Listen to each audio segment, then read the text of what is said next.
بینەرانی عزیزی بەرنمەی کۆمەڵەوە هەڵسوڕەوان سڵاوتان لەبێت لە هەر کوێهان هیوامان شادی و تەندروستیتانە. ئازیزان ڕاوتی ڕووداوە سیاسیەکان لە ناوچەکە بە ئاستێکی هەستیار گەیشتووە کە قسەکردن لەسەر ئەم ڕووداوانە وا دەکات بە بەرچاوڕوونیەکی زۆرترەوە ئەم ڕەوتە ببینین بۆ قسە و باز لەسەر دوایین گۆڕانکاریەکان لە ئێران بۆ کوردستان و ناوچەکە داوامان لە هاوڕێ ئەدیب وە تەندروست ئەندامی کمیتەی ناوەندی کۆمەڵە کردووە کە لەم بەرنمەیەدا لەگەڵمان بێت و وەڵام بە چەند پرسیارێکمان بداتەوە. هیوادارم کە ئێوەش مەجای هاوڕێتی ئەم بەرنامەتانە هەبێت. هاوڕێدی بەم کاتت باش سپاس بۆ ئامادەبوون لەم بەرنمەیە. زۆر سپاس لە ئێوەیش سڵاوم هەیە بۆ ئێوە و بینەران و بیسەرانی تەلەڤیزیۆنی کۆمەڵەوە حیزبی کۆمۆنیستی ئێران لە خزمەتتانە. زۆر سپاس بە خێراتنی دووبارە دەکەم. کاگەدی بە پرسیارەکانم لەوە دەست پێکەم باسی پرۆسەی ئاگربەست و سڵح لە نێوان ئیسرائیل و لۆبنان و هەروەها فلستین بابەتێکە کە بێژم گرینگە چون هەموو میدیاکانی جیهانی بەخۆیەوە سەرقاڵ کردووە. ڕاتان لەم بارەوە چییە؟ بەڵێ یاروەک ئاگادارن لە ئەخباری شاهاتووە لە دوێکەوە وابزانم سەعاتی چواری بەیانی ئاگەر بەشێک لە بینی ئیسرائیل و حیزبوڵای لوبنانە بەرقەرار بوو. ئەمە خۆی لە خۆیە بە بڕوای من چ ئەمریکی موسبەتە بۆچی دەبەرەوە کە معلومە خەڵکێکی ئەم بەری سنوور و ئەو بەری سنوور لە جنوبی لوبنان و با بڵێن شمالی ئیسرائیل هەم خەڵکێک لەم بەر سنوورەوە هەم خەڵکێک لەو بەر سنوورەوە خەڵکی ئیسرائیل و خەڵکی لوبنان دەربەدەر ببوون بە بۆنەی ئەم شەڕەوە ئەوە جارێ ئەوەڵەن یەک لە با بڵێن خاصیەتەکانیەوەی ئەو خەڵکا گەڕێنەوە سەر ماڵ و حاڵی خۆیان ئەگەر لە ئیدامەی خۆیەوە ئەم ئاگر بەڕێکە وا پێچێ کە بەردەوام بمێنێتەوە. لەلایەک ترەوە موسبەتە لەبەرەوە کە خۆب ئەمە لەژێر لە واقعا ئیسرائیل دەوڵەت و ئەرتەشی ئیسرائیل لەژێر گوشار و فشارەی هەم بینالملەلی بیرۆڕای گشتی جەهانی و بەشەریەتی خەڵکی ئازادی خواز لە دنیا خەڵکی حەقخواز خەڵکی حەقخواز و حەقتەڵەبی فەلەستینی و لوبنان هەم لە خودی ئیسرائیل ئەمە لەم لە حازیشەوە دەوڵەتی ئیسرائیل معلومە کە لەژێر فشارە بەمە ڕازی بووەوەمە بە جۆرێک لەواقع ئەو لەو ڕوویشەوە باشە لا یەکتریشەوە خودی حیزبوڵای لوبنان کە تەرەفێکی تری ئەم دەرگیریە بووە لە دوای هەفتی ئۆکتۆبری ساڵی پارەوە ئەوەش کە ئێمە ئەزانین حیزبوڵای لوبنان بە پاڵپشتی و بە کۆمەکی تەسلیحاتی و لۆجستیکی و ئەمە ئێران لە واقعە لە پشتیەتی و لەژێر کاریگەری سیاسەتەکانی دەرەکی ئێرانە هەیە بێگومان ئەوەش ئەو فشارە ئەو وایداری کردووە لە واقعان پاشەکشێ بۆ حیزبوڵای لوبنان بە جۆرێک دەتوانێت ئەوەش هەر بەنەوەی درستە ئەگەر بڵێن ئەوە پاشەکشێکی شەر لایەن ئێرانەوە و ئەمە لەم ڕووەوە موسبەتەوە هیوادارین ئەو ئاگر بەسە هەر بەردەوام بمێنێتەوە و ئەمە لێرە مەسەلەیە کە بە بڕوای من پێویستە قسێکی کورت وەلەو کورتیشی لێ بکەین ئەوەیە کە ئەلبەتە بارها لە میدیای ئێمەوە لە ڕسانەی ئێمەوە باس کراوە سیاسەتی ئوسولی ئێمە سیاسەتی درستی ئمە بەرامبەر بەم کێشەیە ئێوە زانن کە لە پارەکە لە هەفتی ئۆکتۆبرەوە بە هێرشی سازمانی ئیسلامی حەماس بۆ ناو ئیسرائیل بۆ ئیسرائیل و بە کردەوەیەکی جەنایەتکارانە خەڵکی سیڤیل و مەدەنی ئیسرائیلی کردە ئامانج خەڵکێک زۆر کوژران و تعدادێکی 250 نەفەر وابزانم 250 دقیق 250 نەفەر لە خەڵکی ئیسرائیلی بە بارمتە کرد کە ژمارەیەکیان کوژران و بە جۆرێک کە ئامارەکان و خەبەرگوزاریەکان دەڵێن هیچ تا 100 نەفەر 101 نەفەری لە اختیاری حەماسە. ئەم کردەوە بیانوویەکی دا بەدەست ئەرتەشی ئیسرائیل، ئەرتەشی جەنایەتکاری ئیسرائیل وە دەوڵەتی ڕەگەزپەرست و توندڕەوی ئیسرائیلەوە کە بە جۆرێک کە ئەبینین و تا بە ئەمڕۆ شەڕێکی ماڵوێران کرد و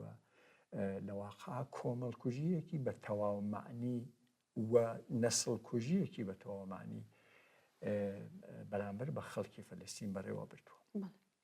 مقاومەت لەلایەن خەڵکی فەلەستینەوە لە توولی ئەم ماوە و بەردەوام بوو. با ئەوەش هەر لێرە بڵێن و پێشتریش باس کراوە کێشەی بینی ئیسرائیل و لە واقع تاریخی دەربەدەری خەڵکی فەلەستین، تاریخی کۆمەڵکوژی خەڵکی فەلەستین، ئەشکەنجە و ئازاری خەڵکی فەلەستین، زیندانیکردن و دوورخستنەوەی خەڵکی فەلەستین و ئەنواعی ئەشکالی ستەم کە لەلایەن دەوڵەتی ئیسرائیلەوە بەسەر خەڵکی فەلەستینە تەحمیل کراوە، تاریخەکەی ناگەڕێتەوە سەر 7 ئۆکتۆبری پار. چەندەیە لە ڕاستیان چەندەیە ئەو تاریخە و لەلایەن ئیسرائیلەوە بە دەربەدەرکردنی خەڵکی فەلەستین لە ماڵ و ژیانی خۆیان، لە خاک و لە شوێنی نیشتبوونیان بە ئەنواعی ستەم و بە ئەنواعی فشار و بە ئەنواعی ئەزیەت و ئازار خەڵکێکی لە ماڵ و زندگی خۆیان دەربەدەر کردووە و لە ئوردوگاگەلێکی دەوروبەری وڵاتانی دەوروبەری ئیسرائیل، وڵاتانی عەرەبی و لە ئوردوگایەک و لە واقع لە زیندانێکی گەورە وەکو غەزە نیشتەجێ بوو. بەڵام لە مقابل ئەم زۆڵم و ئیجحافەوە خەڵکی فەلەستین مبارزەی کردووە، مقاومەتی کردووە. ئەم مقاومەتە هەر لە بدایەتەوە هەر لە ئەوڵەوە مقاومەتێکی عادلانە و بەرحەق بووەوە، نەتەنیا ناوەڕۆکەکەشی ناوەڕۆکی مقاومەتی خەڵکی فەلەستین بەرامبەر بەم ئاوارە بوون و دەرکردنە لەسەر ئاو و خاکی خۆیان و لەسەر ماڵ و ژیان و کاشانەی خۆیان بە ناوەڕۆکێکی پێشکەوتوانە بووە، لە سکولار بووە لە ئەوڵەوە، پێشکەوتوانە و ئازادی خوازانە و حەقتەڵەبانە بووە تا بە ئەمڕۆ. بەڵام ئەم ڕەوتی ئازادی خواز، ڕەوتی پێشکەوتن خوازی، ڕەوتی سێکۆلاری ئەم مقاومەتە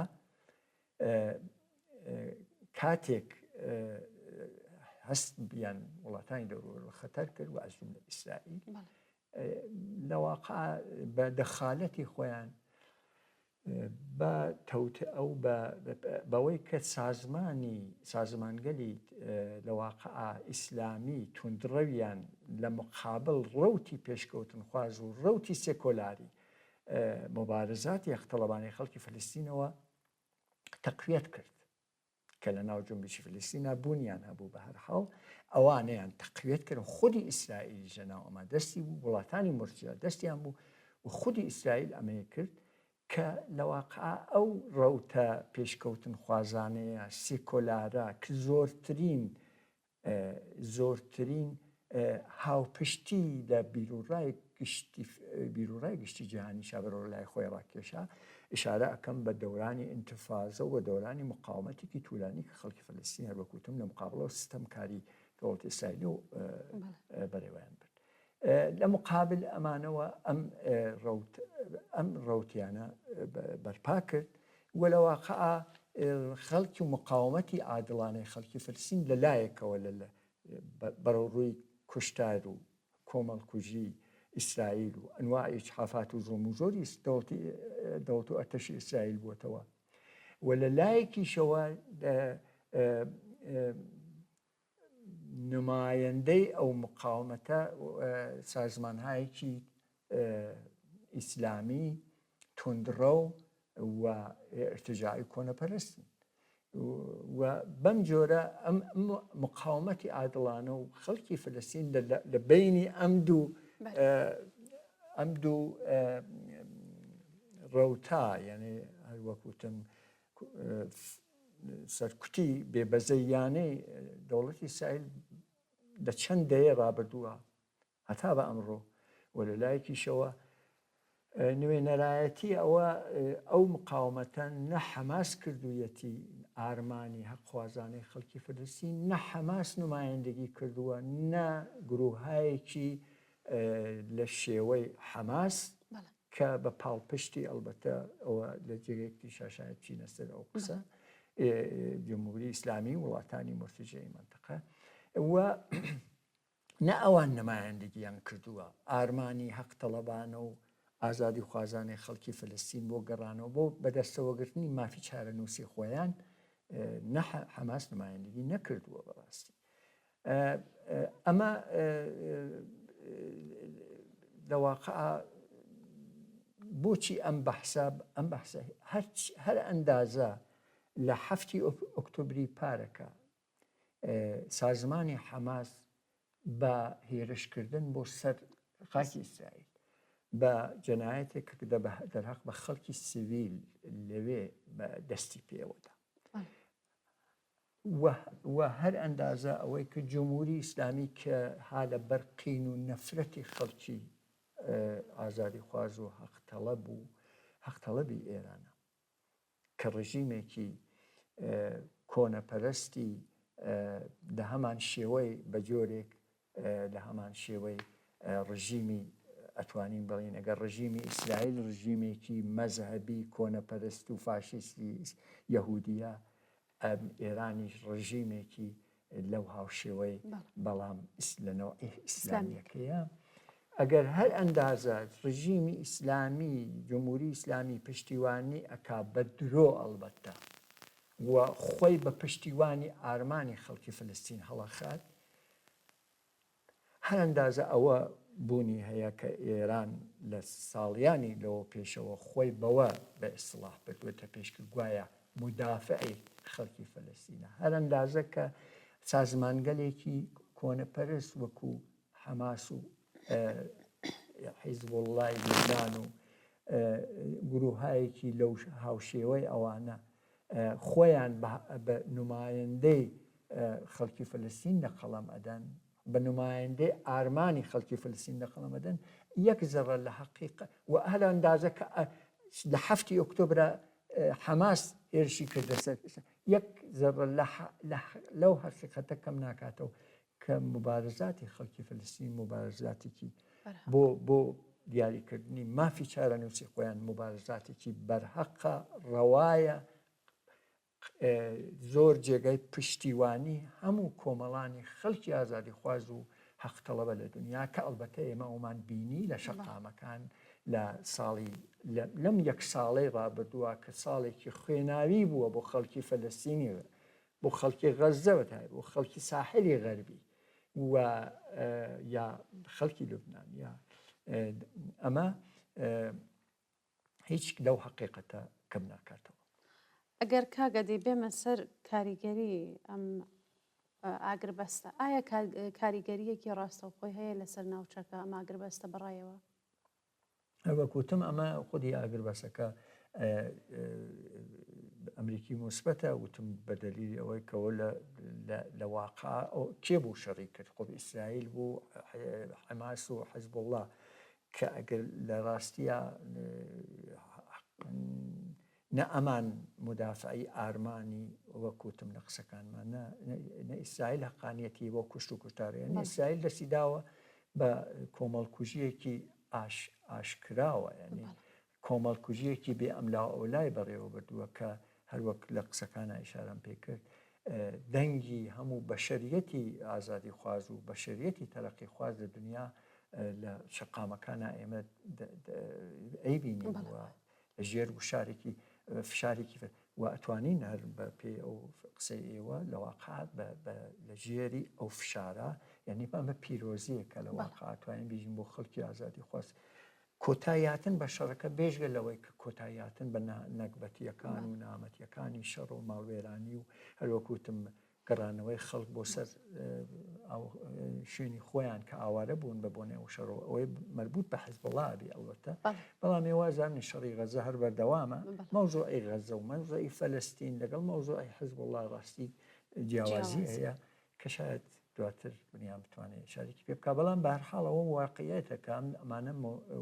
مەسئلەی فلستین مەسئلەیەکی وەک لە قسەکانمان ئیشارەم پێ کرد مەسئلەیەکی زۆر گرنگە لە ڕۆژهەڵاتی ناوەڕاست کە زۆر جار بەراورد یەکەین لەگەڵ مەسئلەی کوردە ئەگەر مەسئلەی فەلەستین مەسئلەیان دیاریکردنی مافی چارەنووسی خۆیانە کە دەرکراون لەسەر ئاو خاکی خۆیان بە کۆمەڵکوژی بە تەبعید و زیندان بە فشار و بە ئەنواعی ستەم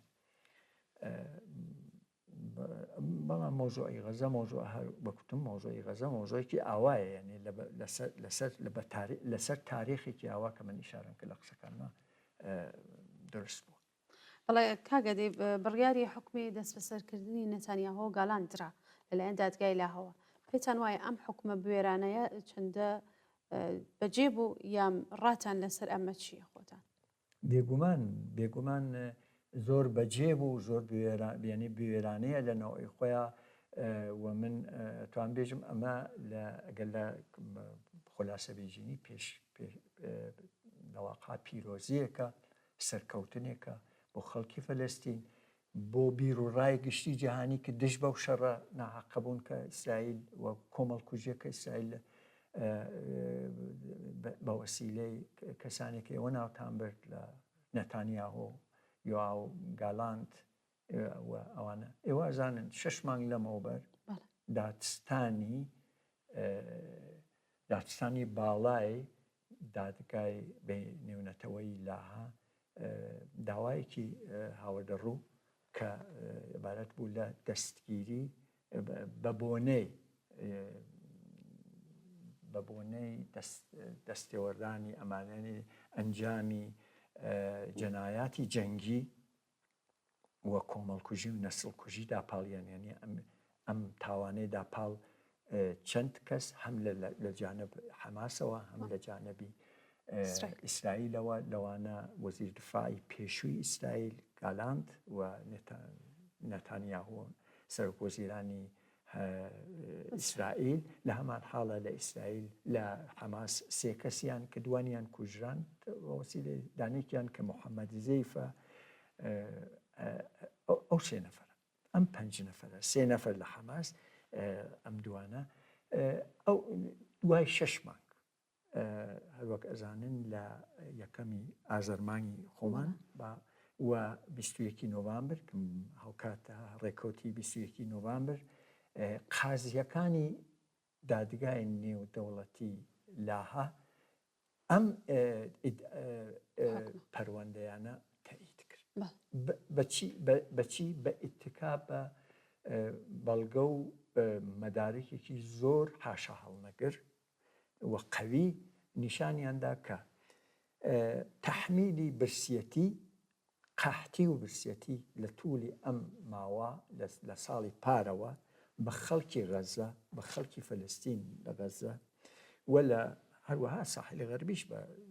خەڵکی فەلەستین نیشتەجێ لە ساحلی غەربی و بەتایبەت لە غەزە بەتایبەت لێرە و بێژگەلەوە وێرانکردنی ژێرساختی ئەو غەزە لەوانە بەوە بەتایبەت ناوەندی تەندروستی و شوێنە پزیشکی و دەرمانیەکانی غەزە بە ئیتکا بەم دەلایلە ئیتر باقیەکەی ئەو کوشتار و ئەوە یعنی هەر ئەمانە هەر ئەو کات و دواتریش بە پێ قەوانینی خودی دادگای نێونەتەوەی لاها هەر ئەمانە بەس بوو بۆ ئەوە کە قازیەکان مجموعەی قازی دادگای دوای 6 مانگ ئەو داوایە کە من ئاماژەم پێدا تەئیدیان کرد یعنی حکمی دەست بەسەرکردن و دەستگیری ئەم 3 نەفەرەیان ینی نێتانیاهۆ لە جانبی ئیسرائیلەوە نێتانیاهۆ و گالاند وەزیر دفاعی پێشووی و هەم محەممەد زەیف فەرماندەی نظامی حەماسیان دەرکرد ئەمە لەلایەن 124 وڵاتەوە کە ئەندامی دادگای نێونەتەوەی لاهەن ئەمە حکمێکە کە ئەوان بە پێ قاعدە بە ڕەواڵی عادی ئەبێ پەیڕەوی بکەن مانای ئەوەیە بە پەیڕەوی لەوە دەتوانن ینی ڕێز دانان بۆ ئەو حکومە دەبێ ئەو کەسان دەستگیر ئەوەی کە ئەمە چەند دەچێتە بواری جێبەجێکردن و چەند ناچێت ئەوە مەوزوعی ئەسلی ئێستا ئەم گفتوگوی ئێمە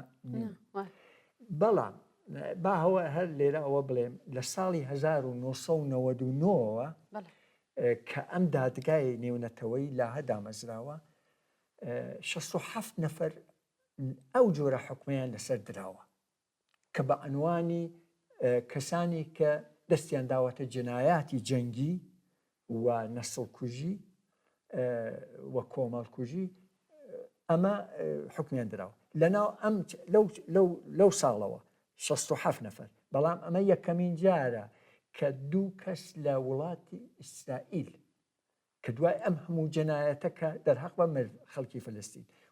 بە درێژایی ئەم چەندین ساڵە کە لە قسەکانی پێشمانات ئەوە یەکەمین جارە 2 کەس لە سەرکردەی گەورە و باڵای ئیسرائیل حکمی لەونەوەی دەدرێت حکمی دەستگیری و دەست بەسەرکردنی دەدرێت لایەن دادگای نێونەتەوەی کە ئەمە پیرۆزیەکی گەورەیە بۆ خەڵکی فلستین بۆ بەشەریەتی ئازادی خواست کە پشتیوانیان لە خەباتی بەرحەق و عادڵانەی خەڵکی فەلەستین کردووە لە شەقامەکانە دەنگیدایەوە لە دنیا لە خودی ئەمریکا لە حتا ئیسرائیل بە جۆرێک لە وڵاتانی دەوروبەری ئەمە پیرۆزیەکی ئەخلاقیە بۆ خەڵکی فەلەستین و ئەمە شکستێکی ئەخلاقی و شکستێکی گەورەی سیاسی بوو بۆ سەرانی حکوومەتی ئیسرائیل حکوومەتی جەنایەتکاری ئیسرائیل کە بەڕاستی هەروەک ئەزمکردن لە توولی ئەو یەک ساڵە دەستیان داوەتە نەسڵکوژیەکی بێوێنە دەتوانم بڵێم یا کەموێنە لە تاریخی ڕابردووی بەشەریەتە نسبەت بە خەڵکی فەلەستین ئەمە بۆیە بەڕێی من ئەمە سەرکەوتنێکە وتم ئەوە کە حتا خودی ئەمە ئایا چەند تەسیری دەبێت لە وەستانی شەر بە ڕۆی من هیچتا ئەوەش خۆی ئەهەمیەتی بەقەد ئەوەی کە لەباری بیرڕای گشتی جیهانیەوە بۆ یەکەم جارەکە وتم 2 کەس لە سەرانی ئیسرائیل دوایە هەموو جەنایەتە و 2 کەس لە هاوپەیمانانی وڵاتانی غەربی یعنی متحدینی دەرەجە ئەوەڵی وڵاتانی غەربی و سەرمایه‌داری وەکو ئەمریکا و غەرب حکم دەدرێن کە ئەمە ئەهمیەتێکی مهمی هەیە لە نەزەر من. بەڵێ کاگە دیب دەور و نەخشی کۆماری ئیسلامی لەم کێشانە چۆن دەبینی؟ خۆی بەحسەکە هەر ئەبێ بچێتە سەرەوە چونکە بەڕاستی وەکو پرسیارێکی زۆر بەجێ کۆماری ئیسلامی لە ڕۆژی لە هاتنە سەرکاریەوە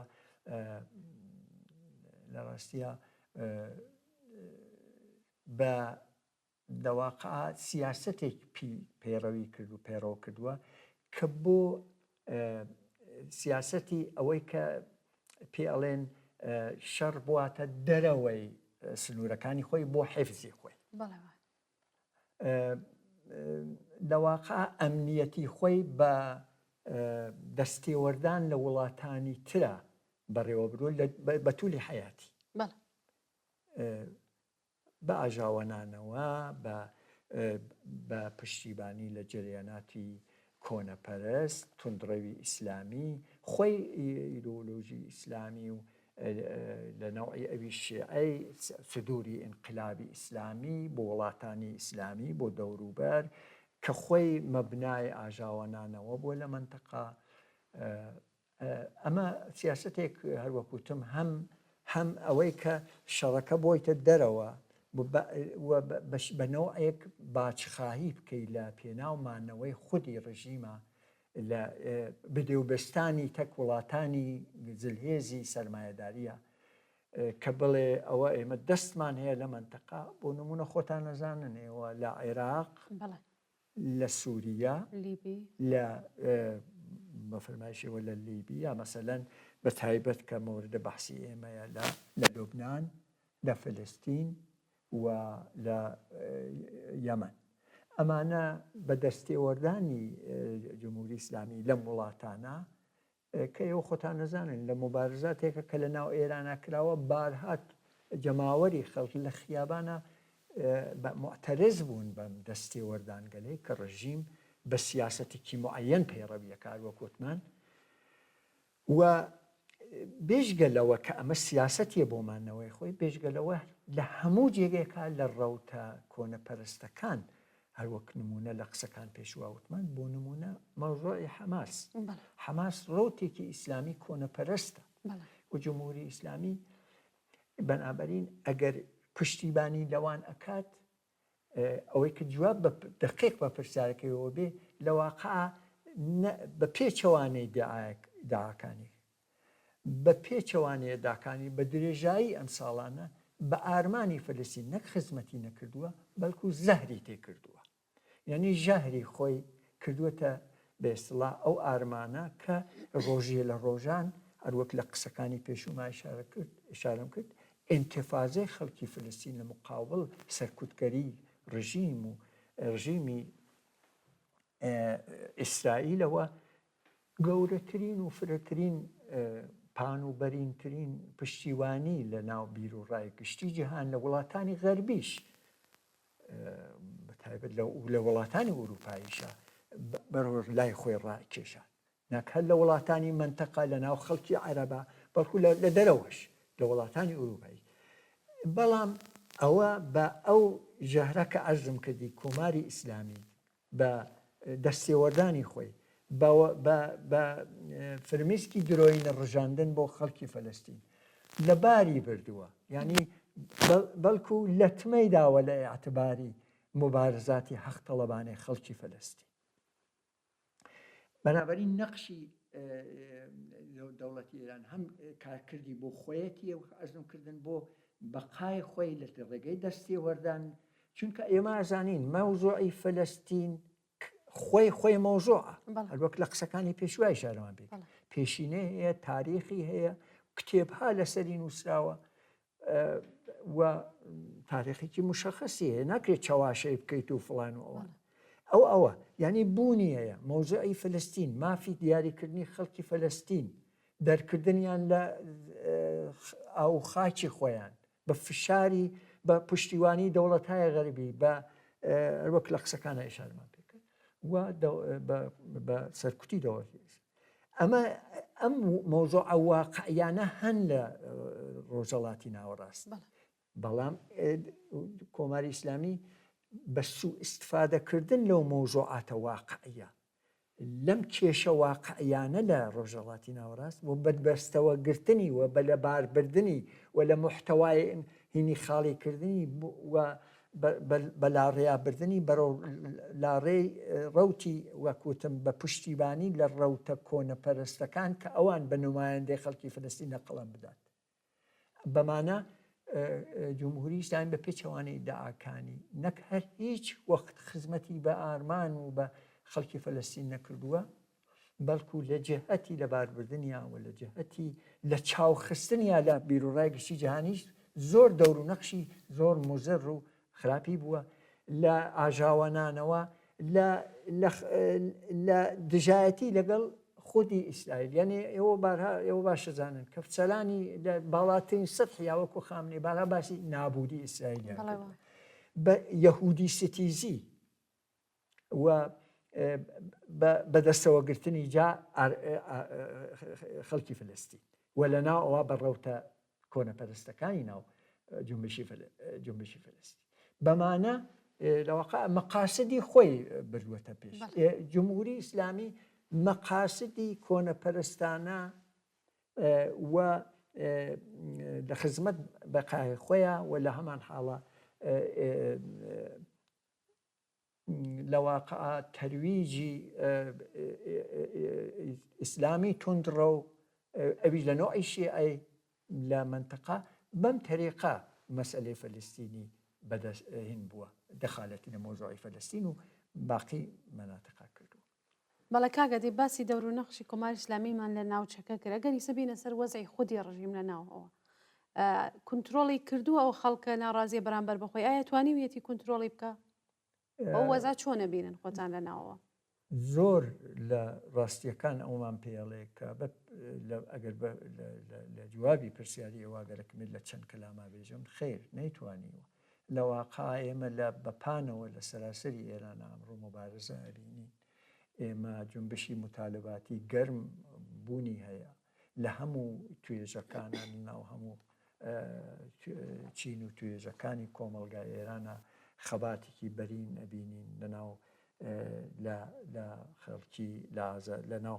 پەرستارانە لە ناو معلمینە لە ناو خوێندکارانە لە ناو ژنانە کەەوەی تر زۆر بەرجەستە و دەستکەوتەکانیشی ئەبینین دوای انقلابی ژینە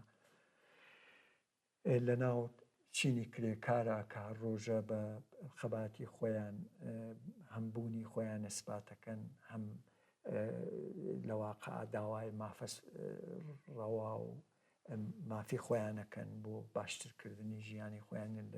بەرەکانی دائیمان لەگەڵ ڕژیمەوە حتا بە دەرەجاتێکی زۆر تایمیزی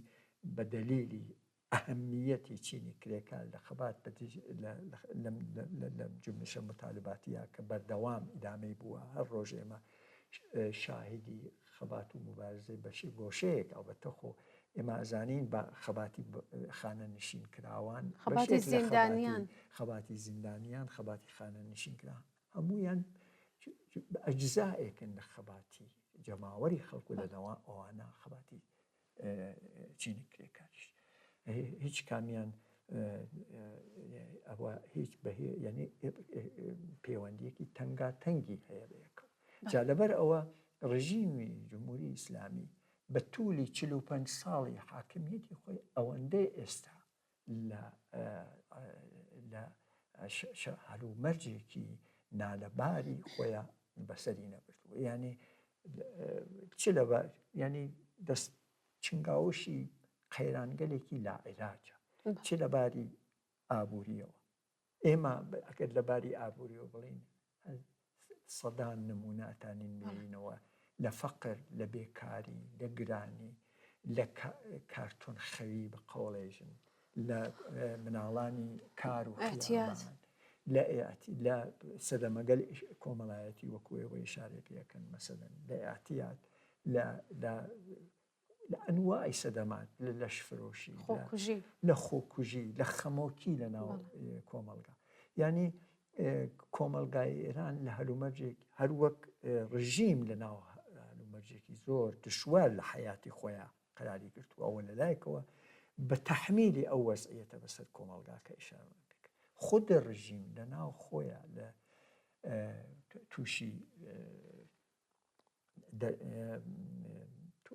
تووشی ئێمە دیمان بۆ نمونە لە زمانێک کە بۆ بربەرەکانی لەگەڵ ئەو قەیرانە لا عیلاجگەلا کە ئیشارەمان پێکرد چ قەیرانی سیاسی قەیرانی ئیدۆلۆژی قەیرانی لە ئابووری قەیرانی نێونەتەوەی بەرامبەر بە تاکەوتنەوە کەوتۆتە بە قین و نەفرەتی جارێ لە ناوەوە ئێمە لە ئەوجی خۆیان لە ئەنقلابی ژینا بینیمان کەوتۆتە بەر نەفرەت و بێزاری خەڵک لە ئاستین و نێونەتەوەی و دەرەوەی ئێرانیشە لە بیرۆڕای گشتی جیهانە منفورە ڕژیمی جمهوری ئیسلامی هەموو ئەمانە وای کرده بوو کە ئێمە نەتایجەکەیمان لە زۆر چ لە داخڵ ئێرانە بە شکستگەلێکی سیاسی کە ئەتوانین ناوی بووین بۆ جمهوری ئیسلامی دیوانە کێ کە نەزانێ هەڵبژاردنێک کە ئەخیرن لە ڕیاسەتی جمهوری کرا ئەوڵەن جارێ پێش ئەوە جمهوری ئیسلامی بە یەکدەستکردنەوەی باڵی لە حاکمیەت پێوا بوو ئەتوانێت بەرەنگاری ئەمە ببێتەوە پێوا بوو یەک سیاست دەبێ ببن بە یەکدەستکردنەوە ئێمە دیمان ئەو سیاستەی بەبێ ئەوە ینی هەموو شعار و دروشمەکانیان ئەوە بوو بەڵام فشارەکان لە ناوەوە فشاری انقلابی ژینا لەوانە کە زەربەیەکی گەورە بوو لە هەموو بارێکەوە لە ڕژیمی کۆماری ئیسلامی ئەمە وای کرد کە دەست بواتەوە بۆ ئیسلاح تەڵەبانی حکوومەتی و لە ناویانە بە هەڵبژاردنێکی بەڕاستی بیرلێکراوە و بە جۆرێکە تاین بێژین بەڕاستی مهندسی کراو بالاخەرە پزیشکیان کە یەکێ لە مۆرەکان بوو چوونە سەلاغ ئەوانەوە بهێننەوە دەرەوە تا بە جۆرێک سوپاپ ئیتمینانێک دروستکەن بۆ جارێک فعلەن تا قەدەرێکی تر چۆن ئەچێتە پێش یعنی سوپاپ ئیتمینان. بەڵام ئێمە ئەزانین هەر لەو هەڵبژاردننا کە مهندسی کرا و پزیشکیان لە نێو سندۆقەکانی دەنگدانەوە سەری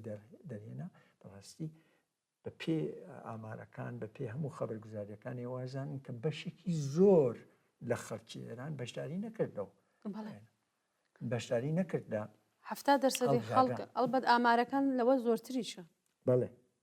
بەقۆڵێ 30% فقط ئەمە ڕێیاندا لەوانەیە کە این خۆیت ئامار خۆتە ڕژیمیش ئەقراری بکەین. ئێمە شکستێکە مە شکستێکی گەورەیە ئەمە ئەم شکستانە لە چاو خەڵکیش و لە چاو خەڵکی دەرەوە داخراو نییە ئەمانە شکست بووە بۆ کۆماریستان وە کۆماری ئیسلامیەتانم بڵێن ئێستا وەزعەتی ئەگەر لە یەک کەلامە خولاسە بکەم و هەموو کەس چاوەڕێ ئەوەیە کە ئاڵوگۆڕ بەڕێوەیە و ئێمە نیشانەکانی زۆر بە وزوح ئەبینین کە ئاڵوگۆڕێک بەڕێوەیە بۆ لە کۆمەلگای ئێرانە هەموو کەس خەریکە بە جۆرێ خۆی حازر دەکا بۆ ئەو ئاڵوگۆڕانە کە بەڕێوەیە و هەموو ڕاستیەکان ئەومان پێڵێت. بەڵێ کاگەدی لە ناو دڵی ئەم وەزعێتاکەوە باستان کرد کۆماری ئیسلامی بەردەوام حکمی ئەدامەکان دەردەکا بە ڕۆژانە بەڕێوە ئاباد. ئێستا لە مانگی ئۆکتۆبر تا مانگی نۆوەمبر 166 نەفەری ئەدام کردێتە دیارە ئامارەکەی زۆرتر بوو چون ڕۆژانەی بینین لە هەواڵەکانە ڕۆژێ 10 نەفەر 8 نەفەری ئەدامەکە.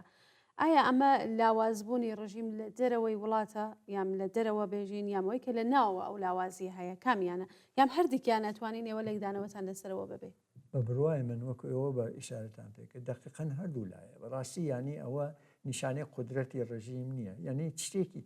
سەریکەن آخر ڕژیمێک کە دەست ئەوە بۆ یەدام کارێتر ناتانێ بکات ئەگەر هەر ڕژیمێ بیتوانیان نسبەت بە ئاعترازاتی مردم جوابگو بێت بە جۆرێک کارێکیان بۆ بکات ئەخە ئاعترازاتی مردم مەبنایەکی هەیە تۆ ناتوانانی قەیرانێک کە بەرەڕوت بۆ قەیرانی سیاسی خامۆشی کە هەر بە یادام ئادام جوابگو نییە سەرکوت جوابگو نەبوو لە هیچ کوێنەی دنیا تەنها سەرکوت و یادام بۆ هیچ ڕژیمێک نێتوانیوە بەقایە و ڕژیمە تا ئاسر تەزمین بکات ئەمەش جمهوری ئیسلامیش لەوە بەدەرنیە بۆیە من لە جوابی ئەوە گەرەک ماعرز بکەم کە بە بڕوای من نەخێر ئەمە لە واقعا بە جۆرێک کە تاین بڵێن کە ناتوانێت کارێتر بکات لەباری اقتصادیەوە ناتوانێت نانێ بە سفرەی خەڵک بەڕاستی بەو معنایە بە قشاری کەم دەرامەت خەڵکی ناڕازی ئەبێ ڕازی کەی تا بتوانانی تۆ مەملەکەتدا بمەسی ناتوانێت لەبەر خۆب ئەوە شاید بەحسێکی توولانی هەڵەگرێ بۆ حەساری اقتصادی فشاری خستوەتە سەر خەڵک بەڵام لە هەمان حاڵە ناتوانێت ئەم حەسارە لەسەر خۆی لابا لەبەر سیستەمی دەسەڵات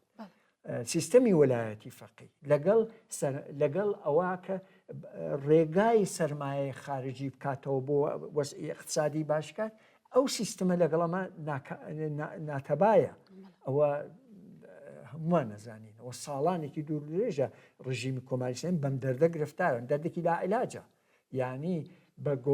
ئیمکانی نییە و خۆشیان ئێستا سەرکردایە لە ڕژیم کەسانی ناوداریان ئێوە سەری خەبەرگوێ لە ئەخبارەکان بگرن زۆر بە ئاشکرا دیارە کە دەنگیان لێوە دێ بە ئاشکرا یعنی قسەهایەک دەکرێت ئەمڕۆ لە سەطحی ڕەسانەکە خۆدە حکوومەتە وەرەقە بیتەوە زۆر قسەی تند دەکرێت کە ئەوە هەموو نیشانەی ئەوەیە کە ناڕزایەتیە گەیشتووەتە خەریکە لێ دەڕژێ ینی ئەوەی کە لە قسەکانی پێشوم وتم هەموو کەس بەڕاستی ئەوە دەگرێتەوە کە ئەوە نیشان دەدات کە بڵێ ئاڵوگۆڕ ناچار لەوەیە ئایا ئەو ئاڵگۆڕە بە چه ئاستێک هاروە ئەو خۆی بەحسێکی ئەوبەتەینە بەڵام هەر ئەوەندە بڵێم کە ڕژیمی کۆماری ئیسلامی دیرۆدەی ئەو وەزعیەتە لاعیلاجەیە و ئەدام کە ئێوە ئیشارەتان پێکرد دەست بۆ بردن بۆ سەرکوتی بێبەزەیانە وای کردووە کە نەتەنیا ئەوە خەڵکی بێدەنگ و کەپ نەکردووە ئێمە ئەیبینیت ئێمە مبارزاتی مردم لە شکلی مەدەنی خۆیان بە پانایی ئێران دەیبینین لە قسەکانی پێشوای شارمان جۆنبشی متالباتی بزوتنەوەی داخوازیەکانی خەڵک بۆ ڕفاه بۆ ئاسایش بۆ کار بۆ ژیان بۆ بیمە بۆ هەموو ئەوانە بەردەوامە عەلەیهی گرانی عەلەیهی بێکاری عەلەیهی برنەسەری حەقدەستەکان ئەمانە هەموو ئێمە دەیبینین ئەمە ئەم ئەدام نەیتوانی مانای ئەوەیە ئەو مانای ئەوەی خەڵک بێدەنگ نەبوون جا بەس شێوەی خۆی مبارزەکەی خۆی دامادا لە هەمان حاڵە ئێمە ئەبینین مەوەش لە قسەکانتان ئیشارەتان پێ کرد لە پرسیارەکەتان ئیشارەتان پێ کرد دەنگدانەوەی نەبە ئیعدام سێشەمەکان لە هەموو لە زیندانەکانی کۆماری ئیسلامیە ئەوە ئەو ڕاستیەمان پێ دەڵێت لەلایەن زیندانیانەوە وەلایەن ژنانی زیندانیەوە کە پێشاهنگن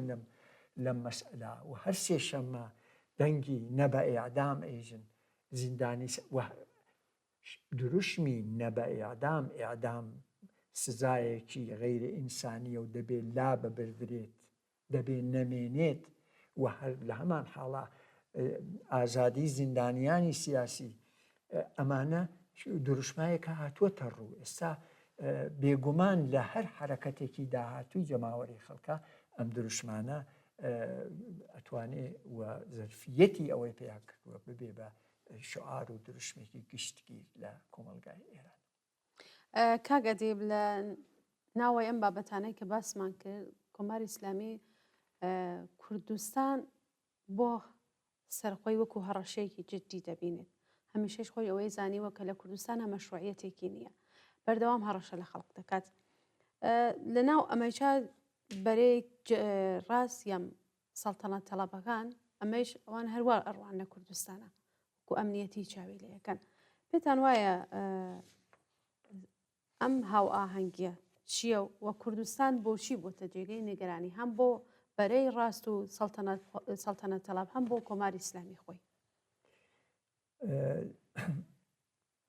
خۆ ئێمە باشە زانینم بارها ئەم قسە کراوە کوردستان کۆمەلگایەکی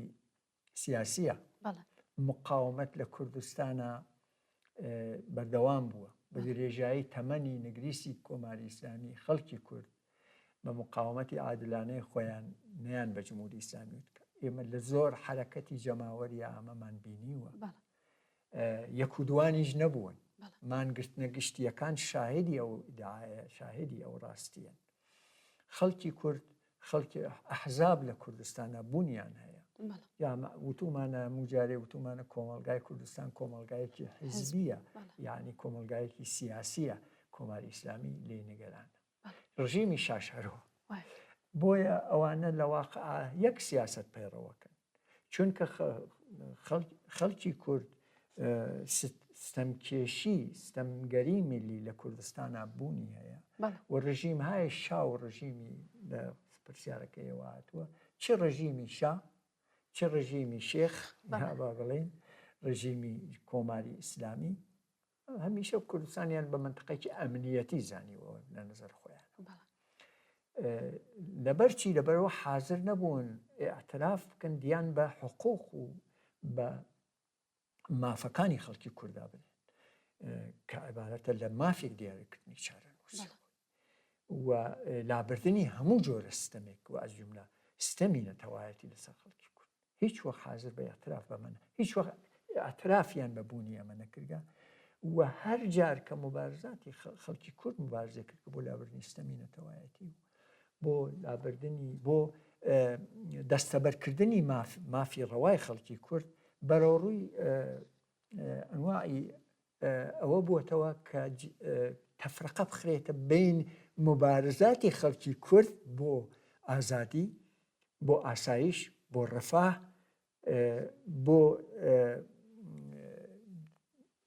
بۆ دیاریکردنی مافی چارەنووسی خۆی و لە هەمان حاڵە باخی خەڵکەکانی تری ئێران شاهدی ئەم مەوزوعە کە باشترین نمونەیدا بەدەستەوە ئەوەیە کە ئەتوانین ینی وەکو مثالێک بۆ ئەم بەحسە بینینەوە ئینقلابی ژینا بوو لە ئینقلابی ژینا ئێمە دیمان کە ئەو هەوڵانەی بە قەولی ئێوە لە پرسیارەکەتانە چه ڕژیمی کۆماری ئیسلامی و چه ڕژیمای پێشوو ڕژیمی شا شکستی هێنا دەبەرچی لە نەهایەتە لە ئەوجی خۆیان لە مبارزەیەکی ئاوا گەورە شکۆدارە لە سەراسەری ئێرانە کە لە کوردستانەوە دەستی پێکرد لە سەقزەوە دەستی پێکرد لە کوردستانەوە و جوابی ئەرینی گەورە و پان و بەرین و شکۆدار و گەورەی گرتەوە لە ئێرانە نیشانە بە هاوخەباتی بە هاوخەباتی و لێ تێگەیشتن خەڵکی کورد لەگەڵ باقی مبارزاتی سەراسەری لە سەراسەری ئێرانە نیشانیدا ئەو هەوڵانە کە ئەو هەموو جارێ بە بۆنەی خەباتی عادڵانەی خەڵکی کوردەوە یاتە پاڵی خەڵکی کورد ئەو هەوڵان شکستی هێنا و ئەمە سەرەتایەکی زۆر پرشنگدارە بۆ ئیدامەی ئەو جۆرە لە هاوکاری و هاریکاری و بە هاوچارەنووسی دەبێن خەڵکی کورد و ینی هاوچارەنووسی خەڵکی کورد بۆ لەم بابەتیشەوە کە هەمیشە وەک لە پرسیارەکەی هاتووە نیگەرانی ڕژیمی کۆماری ئیسلامی ڕژیم شایی بەشۆنەوە بووە ئەویش بە بۆنەی سیستەمی نێتەوایەتی و پاماڵکردنی حەق و مافی خەڵکی کوردەوە بووە ئەو نیگەرانی لەلایەن ئەوانەوە هین بووە ئەمە بە درێژەدانی بە ئەو سیاسەتی هاوپشتی خەڵکانی سەراسەری ئێران پوچەڵ دەکرێتەوە و بڕایەن ئەوە گونجاوترین سیاسەتیشە بۆ دەستەبەرکردنی مافی دیاریکردنی چارەنووس لە کوردستانە بۆ خەڵکی کورد هاوچارەنووسی لە خەبات هاوچارەنووسی خەڵکی کورد لە خەڵکانی ئێران و لێک تێگەیشتنی ئەم مبارزات لە پێکەوە هەڵپێکرانی خەباتی خەڵکی کورد و خەباتی سەراسەری بە دژی کۆماری ئیسلامی. بەڵێ کاک ئەدیب ئەرکی هەڵسوڕاوانی مەدەنی و کۆمەڵایەتی لەم کات و ساتەدا و بەتایبەت ئەرکی هەڵسوڕاوانی کۆمەڵە و حزبی کۆمونیستی ئێران چییە و دەبێت چه کارهایەک بکەن و ئەرکەکانیان زۆرتر چی ئەبێ بێت؟ لە ڕاستیە من ئەتوانم بڵێم کە ئەم ئەرکانە هەڵسوڕاوانی ڕەوتە کۆمەڵایەتیەکان و ڕەوتی و خەباتی مەدەنی کە ئێمە شاهدی و نمونەی بەرجەستە و نمونەی پەرشنگدارمان بووە لە کوردستان زۆر تەجربەی باش و پڕ لە ئەزمون و پڕ لە فێربوونیان داوەت بۆ نمونەی وازانن گرتنی مەراسمەکانی نەورۆز پارێزگاری لە ژینگە ئەمانە حرەکەتگەلێکی سیاسی بوون هینی پێشکەوتنی فەرهەنگی و زمانی کوردی و هونەر و کوهنەوەردی و بەرەو ڕووبوونەوە لەگەڵ بەڵای تەبیعی وەکو سەیر وەکو لافا و وەکو ئاگرکەوتنەوە و تەنانەت ئێمە لە بیرمانە لە جەریانی گیرۆدەبوونی خەڵک بە نەخۆشینی کۆرۆنا ئێمە دیتمان کە خەڵک بە جۆرێک بە ئێبتکاری خۆی بە ئێبتکاری خۆی هەڵسوڕاوانی لە ناو خەڵکە بە ئێبتکاراتی خۆیان بە ئێتکا بەو شەبەکە لە هەڵسوڕاوان لە ناو خۆیانە کە لە فامیلەوە بگرە لە دۆست و ڕەفیقەوە بگرە لە شەبەکە گەلێکی پێکەوە مرتەبێت با بڵێ ئەمە لە واقعە ئەو جۆرە حرەکەتە جامعەی کوردستانی لە قسەکان پێشومانەڵێن جامعەی کوردستان جامعەیەکی زیندووە جامعەیەکی سیاسیە جامعەیەکە پڕ بووە لە مقاومەت بدرژای ساڵە ئەو مقاومەتان لەو حرەکەتانە نابینی هەموو ئەو حرەکەتانە مۆرکی مقاومەتی پێوەیە و ئەمە لە ڕێگای ئەو ئەزمموی ئەو لە ڕاستیە هەڵسوڕاوانەوە لە هەڵسوڕاوانی ڕەوتە کۆمەڵایەتیەکان ڕەوتە مەدەنیەکانە کە هەروەکوتم بە ئێبتکاری خۆیان بە هەڵپێکانی ئەو هەڵپێکرانی ئەو پەیوەندیە تەبیعیانە کە لە ناو خۆیان نابوویانە ئێمە تەجروبەی پرشنگدارمان هەیە، تەجروبەی زۆر شکۆدارمان هەیە لە کوردستانەوە حرەکەتگەلێک گەورە مانگرتنە گشتیەکان لە ڕێگەی هەڵسوراوانەوە بەڕێچۆ بەڕاستی ئەگەرەوە هەڵسوراوانە نەبوایەتن ئەگەر بە بڵاوکردنەوەی زانیاری پێویست لەسەر گرنگی ئەوە مانگرتنە خۆکافی نییە تۆ فقط ئەحزاب ئەمەیان وتووە ڕاستە هاودەنگی و کۆدەنگیەک لەلایەن حیزبەکان کوردستانەوە بوونی هەبوو لەواوە ئەوە دەوری بووە لەم ئاخرانەوە یا لەلایەن خودی کۆمەڵەوە ئێمە نمونەمانەیە کە خۆی ڕەئسەن کاتێک گونجاو بووە بانگەوازی مانگرتنێکی گشتیداوە کە حرەکەتێکی گەورەوەی مبارزاتی و مقاومەتێکی گەورە بووە لەلایەن خەڵکی کوردستانەوە بەڕێوە چووە کێ کردوویەتی ئەمە هەڵسوراوانی ناو ئەو خەڵکە کریانە لە ڕێگەی وتم ئیتکاب بەو پەیوەندیگەلەوە بە دەرەجەیەکی زۆر لە ڕێگای پەیوەندیگەلێکی تەبیعیەوە کە بوویان باشە ئەوە تا ئەم جێگەیە کەوابێ ئەگەر من خولاسەی بکەمەوە ئەو بەشەی جێگەی ئەزمونە و بێ جێلێ فێربوون بەڕاستی و خۆیان تا بە ئەمڕۆ ئەو ئەرکەیان بەباشی بەرەوە بردووە و ئەبێ متالعەیشی لەسەر بکەین و شی تازەتریشی لێ فێر بین بەڵام بەنسبەت هەڵسوراوانی کۆمەڵەوە ئێمە زانینەوە کاری هەمیشەیی هەڵسوراوانی کۆمەڵە ئەوەیە کە ئەو پەیوەندیە لە نێوان هەموو هەڵسوراوانە پێک بێنن هاوپشتی و لێکی هەڵپێکن ئەو ڕێبەرانی ئەمەلی و ڕەهبەرانی ئەو حرەکەتە کۆمەڵایەتی گەلەکە ئشارەمان پێکرد پەیوەندی نەک کاتی حتا هەمیشەیش بتوانن لە بینیانە دروستکەن ئەو کەسانەی کە دەمڕاستی ناو خەڵکن ئەو کەسانەی کە ڕێنیشاندەرن بە خەڵک ئەو کەسانەی کە کەسانی خۆشنێ و باوەڕ پێکراون لە ناو خەڵک دەبێ ئەوانە پەیوەندی نەک کاتی بەڵکو هەمیشەیان لە بێنا بتوانن بەرقەرارکەن بە دوور لە ئێرقی حیزبی بۆ سەرخستنی هەموو حرەکەتە کۆمەڵایەتیەکان کەوابێ تایم بڵین ئەوە خۆینەوە ئاگاهیە یعنی ئێمە ئەگەر زۆر خولاسەی بکەمەوە ئەرکی ئێمە ئەرکی هاوڕێیانی ئێمە ئەرکی هەڵسوراوانی کۆمەڵە هەمیشە دروستکردنی ئێرتباتی تازە لە حرەکەتەکانە لە جەریانی خەباتە ئەمانە هیچی ناکرێت ئللا ئەوەی کە لە جەریانی ئەو خەباتانە هاوڕێیانی ئێمەش تەبعەن دەبێ بەشدار بن ناتوانن لە پشت سەحنە بن مسلەمەن دەتوانن ئەبێ و ئەبێ لە نێو خودی ئەو حرەکەتانە بۆ سەرخستنی ئەو حرەکەتانە دەکۆشن بۆ یەکگرتنەوەی ئەو ڕێبەرانی ئەمەلی ئەو حرەکەتانە بۆ پەیوەندی ئەوانە دەکۆشن ارتباطات و پەیوەندی تازە دائم بەرقەرارەکەن ئەگەر لە یەک کەلاما باز بڵێم ئاگاهی و ڕێکخستن و پەیوەندی ئەو ڕێبەرانی ئەو ڕێخستنگە لە بەیەکەوە ئەرکی هەمیشەیی هەڵسوراوانی کۆمەڵ بەڵێ کاگەدی زۆر سپاس زۆر باسی دەورانی ڕژیمی دوای ڕژیمی کۆماری ئیسلامی دەکرێت هەڵوێستی کۆمەڵە لەم بارەوە چی بووە دیارەکە کەسانێک بانگەشەی ئەوە کان وەکو بەرەی ڕازیان سەڵتەنە تەڵەبەکان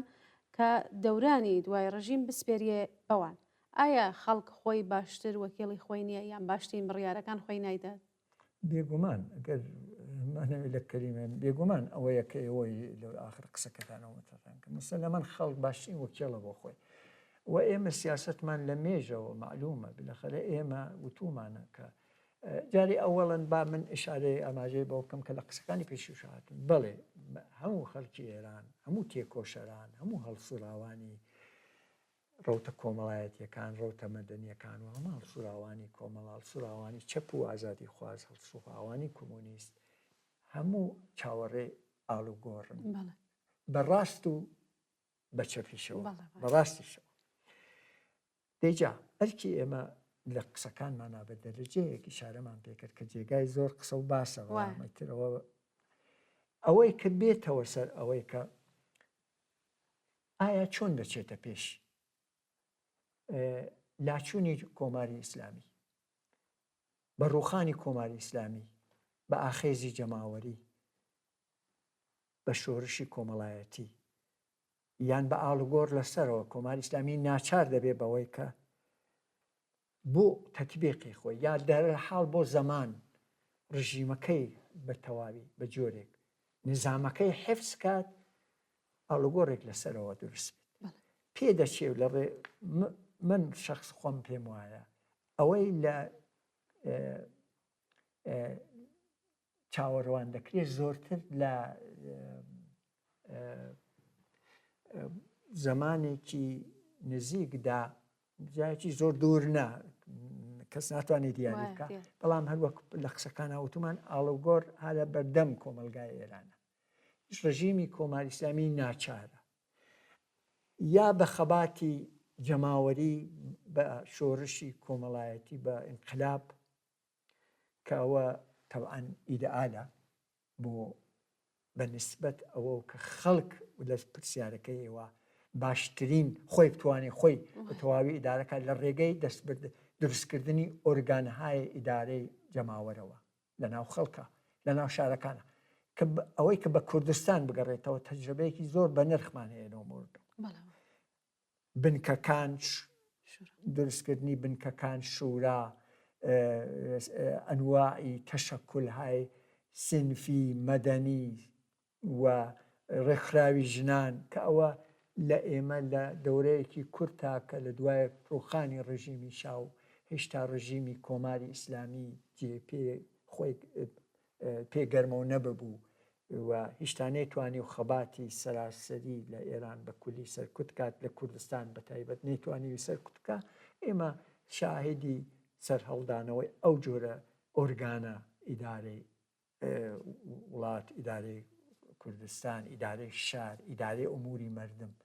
ژیان ئەبێ بڕوە وەختی ژیان قەرارە بڕوە ئەوە ئۆرگانی ئەوێت ئەوە چه ئۆرگانێک کە توانێت ئەوە ئیدارە خۆ ئێمە ئەزانین بە پێی سیاست ئێماڵین ئەوە خەڵکن ئەبێ خۆی ئیدارە بکات خەڵک لەسەر چارە نووسی خۆی وەکو ئێوەش لە پرسیارەکەتانەوە بە دروست هاتووە خۆی باشترین وەکیڵە بۆ خۆی کەس نابێ وەکاڵەتی ئەحزابیش نابێ وەکاڵەتی خەڵک بکەن ئەحزاب کاری حزبایەتی خۆیان نەکەن هەر یعنی ئەوەی کە پێ ئەڵێن حاکمیەتی خەڵک ئێمە سیاستمان دۆبارە ڕۆشنە شتی مدەوەن و شتی تەسویب کرا و شتی بە نوێشتار و بە گفتار و ئەوە هەمانە وتراوە حاکمیەتی خەڵک لە کوردستان خەڵک خۆی باشترین ئەتوانێت حاکمیت بۆ خۆی دابین بکات و بەڕاستی ئەحزاب ملزەم بن بەمە ئەمە لە حاڵەتێکە کەوتم بەڕاستی کە ڕژیمی کۆماری ئیسلامی بێدەست بێت ئەمە بە جۆرێکی تریش ئەتوانێت هەروەکوتم بە ئاڵوگۆڕ لەسەرەوە بۆ ئەو ئاڵوگۆڕەش هەلومەرجێکی تازە دێتە بەرەوە لەو هەلومەرجە تازەیە بە نەزەر من کوردستان دەتوانێت تەجربەمان هەیە لەو مۆردە و کە بە بەعزێک لە پابەندبوونی ئەحزاب لە کوردستانە بە ئەو ناویبنین مەنشور بە ڕێو شوێن ڕێکار و بە پشتیوانی کولی جەماوەری خەڵک دەتوانێت هەر ئەوە پەیڕەو بکرێت کە دووبارە کە تووشی ئەوە نەبێت ینی ئەگەر کۆماری ئیسلامی بە ئاڵوگۆڕ لەسەرەوە شەرایەت و هەلومەرجێ دروست بوو لە کوردستانە کە خەڵکی کورد بتوانێت فەزایەکی وا دروست بوو کە خەڵکی کورد بتوانێت سەریع خەڵکی کورد بە نەزەرم ئەکەوێتە خۆی بۆ ئەوە کە خۆی ڕێک بخات ئێمە وەک لە بەحسەکانی پێشومان ناوتومانە بۆ ئەو هەلومەرجەش دەبێ هەڵسوراوانی ئێمە هەڵسوراوانی ڕەوتە کۆمەڵایەتیەکان حرەکەتە کۆمەڵایەتیەکان ئەبێ ئامادە بن و بەچی بەوەی کە زانست بۆنە ناو خەڵک دەربارەی ئەوەی کە چۆن دەبێت لە شرایەتێکی وا حەدی ئەقل ئەگەر ئەوەندەی کە ئەگەڕێتەوە بۆ کوردستان دەبێ ئیدارە بکرێت لەلایەن خەڵکەوە ئیدارە ببێت ئەحزاب پابند بن ملزەم بن بە خەڵک ئەحزاب دەست بۆ چەک نەبەن بە هیچ جۆرێ ئەگەر چەکدارن ئەحزاب لە کوردستانەکەەوە تایبەتمەندیەکی گرنگ ئەدا بە وەزعەتی کوردستان لە حاڵەتێکی لەو نەواکەیشانە بکرد و ئەمانە خەڵکی کورد کە هەموو کاتێک و شیاری خۆیان و سیاسی بوونی خۆیان و ئاگایی خۆیان نیشانداوە بە حرەکەتەکانی خۆیان و بە مقاومەتی چەندداهەیەیان لێرەش دەبێت دەور بنوێنن ئەو زەختە ینی ئەوان بن کە ڕێی ئەوەی کە کوردستان لە حاڵەتێکی واشە چۆنە بێ ئیدارە بێت بە پشتیوانی لە وەها منشورێک کەوتم مەسەلەن لە چەند خاڵی مشەخەسا خۆی نیشانەدات لە بینی ئەحزابە لە واقع بتوانن ئەوان بن کە ئەحزاب بۆ حیزبایەتی خۆیان فەرمونون ئەوە ڕێگە پێدراوە لە ناو کۆمەڵە بەڵام خەڵکن کە دەبێ خۆیان ئیدارە بکەن ئەحزاب لە بانی سەری خەڵکەوە نابێ مقدراتی ئەوان بێسڵا دیاری بکەن مقدراتی خەڵک بەدەستی خۆیانە و لە ڕێگای ئۆرگانهای جەماوەری خۆیانەوە کە لە حاڵەتی وا دەتوانن پێکی بێن. کاگەدیم سپاس بۆ ئامادەبوون لە بەرنامەی کۆمەڵاوە سوڕانیم هەفتەمان. زۆر سپاس لە ئێوەش بۆ ئەم دەرفەتاکە زۆر سپاس درستان کرد. بەڵێ بینەرانی خۆشەویست جارێکی تر سپاس بۆ هاوڕێعەتی بۆ تەندروست ئەندامی کمیتەی ناوەندی کۆمەڵا کە لەم بەرنمەیە بەشدار بوو کە سەبارەت بوو بە دوایین گۆڕانکاریەکان لە ئێران و کوردستان و هەروەها ناوچەکە. هیوادارمە بەرنمەیە جێگەی سوود و ڕەزامەندی ئەوەی خۆشەویست بێ هەتا بەرنمەیەکی تر و بابەتێکی تر ماڵەوە.